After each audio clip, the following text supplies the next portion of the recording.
FORA.tv. The world is thinking. As a child, I had always been raised thinking that this religion was the only way to God, and everybody on the outside world were bad and wicked and evil, wanted to destroy the work of God and wanted to destroy us. And my religion, to me, in many ways, had been sold to me as like an unsinkable ship. God was on our side. It's like believing that you're on the Titanic, nothing can sink it, it's invincible. And when Warren took over and things became very extreme and a lot of people were being hurt, is when I recognized that I had to wake up and realize I was on a ship that was sinking. And I could do whatever it took to get myself and my children on a lifeboat and to safety, or I could go down with the ship. And that's when I was willing to do whatever it took to get out of this community, and it wasn't easy. And so, first thing I started realizing is I wasn't going to leave any of my children behind. And my oldest son had been taken out of school when he was 12 and put on construction crews working, so he was gone during the week when my husband would be gone on trips. I needed a time when my husband was away on a business trip and my son was home.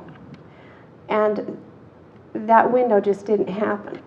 But at 10 o'clock on Monday night, I found out that Meryl had gone on a business trip that night, and Arthur had been home. Eldest son was home that night for a dentist appointment.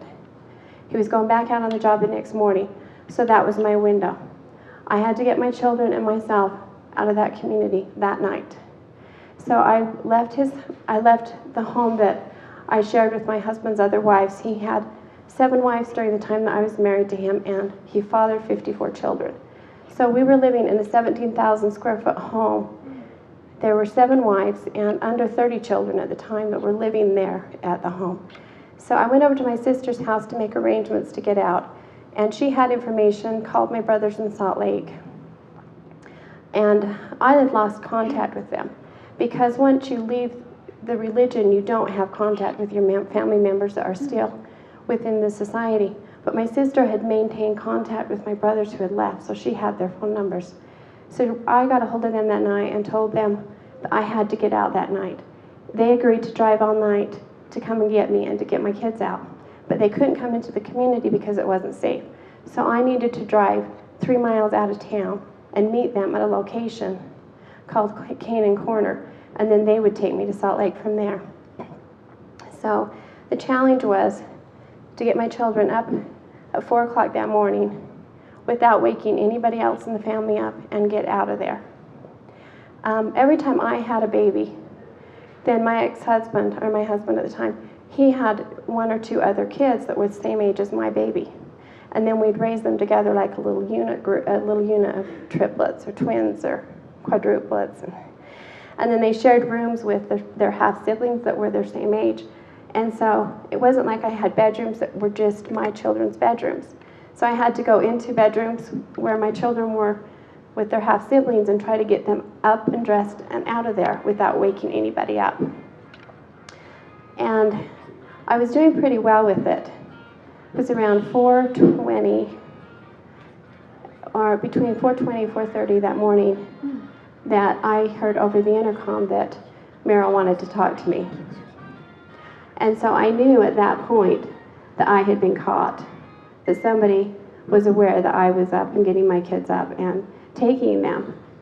So I started at that moment very frantically throwing my kids in the van and trying to get everybody out. I knew that it was a matter of minutes and he could stop me.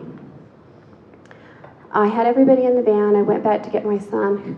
I had a handicapped son who was on oxygen and a feeding tube. I went in to get him last and took him off of all of his medical equipment, put him in the van, strapped him in, and